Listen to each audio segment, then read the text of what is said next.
Hi, welcome to my channel. Thank you so much for stopping by. My name's Seme. Please check the description box below so you know what to expect of me and my channel. And don't forget to subscribe and hit the notification button so you know whenever I post. So without further ado, let's get into it. Alright, so today we're making vegan-ish Rasta pasta. And I'm saying vegan-ish because I'm making honey-glazed salmon on the side. But if you want to do strictly plant-based, the pasta is plant-based. So I'm going to try to do my best to let you know the actual measurements. I don't cook with measurements. I kind of just throw things in and say a dash here, a dollop there. But I'll try my best to put all the measurements in the description box. And I'll let you know what I'm using as it comes up. I'm using regular penne, but I recommend getting your water to boil first. I do this and then I move on to complex things. So first things first is I make my cashew cheese. A wonderful, lovely friend, Corinne, told me about this recipe. So you don't have to use it. You can substitute it or just don't use it at all, but I think it's a cool, cheesy taste. First, I am using some whole cashews that I got from Target, and then you add enough cashews to cover the bottom of the blender and add maybe 1/4 cup of warm water.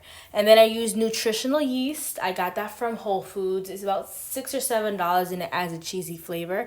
And you just put maybe 4 or 5 dashes in there, and then you add in your seasonings like adobo. I put in garlic powder, onion powder, cayenne pepper, maybe some salt, and then I add a couple squirts of lemon because I wanted to have a organic cheesy taste.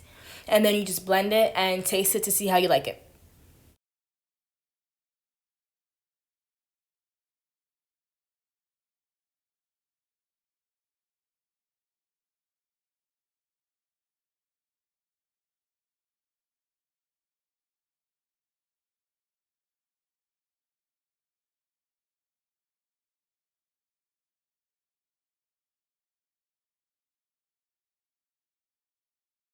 And now here I am preparing my honey glazed salmon for the side.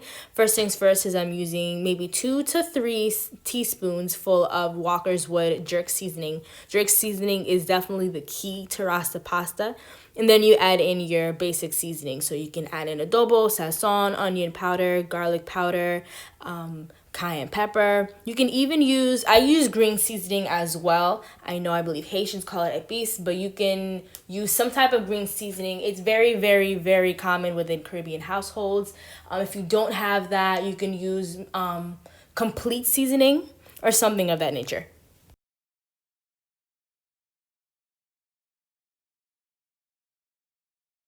And don't forget your honey. I used a good 5 to 6 squeezes, but I think that also depends on how many slices of salmon you have.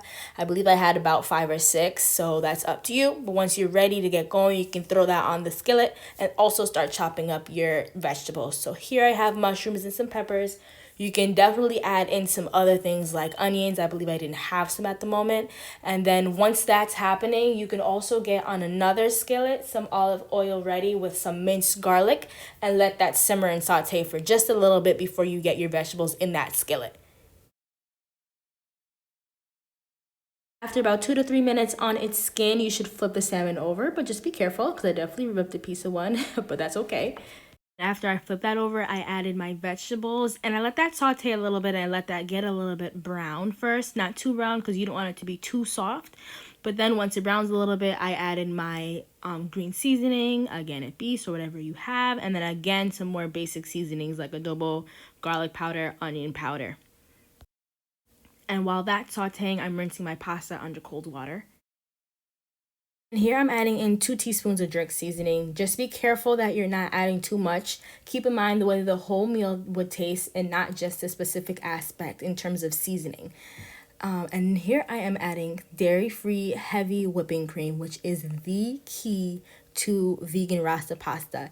The brand is Silk. I got it from Target. I'm sure you can find it at maybe Whole Foods. And then you taste it, see how you like it, add in your other seasonings if you would like, and then I added my cheese. So I added the cashew cheese that I made before, and I'm adding just a little bit of Violife's colby-jack cheese. I'm not super into vegan cheese. I don't live for the way that it tastes. So again, taste it, see how much you would like, and then you can add for yourself. And then I'm adding it into the pasta. I add little by little because I don't want to make a mess. And if you don't want to do salmon, Morningstar has a wonderful maple sausage. So if you want to substitute the salmon, you can just cut that up and fry that up. You can actually even put it in the microwave. And voila, here we are. Here's a finished meal. I'm sure that it tastes lovely. Please let me know how it went in the comments. Thank you again for watching my video. See you guys next time.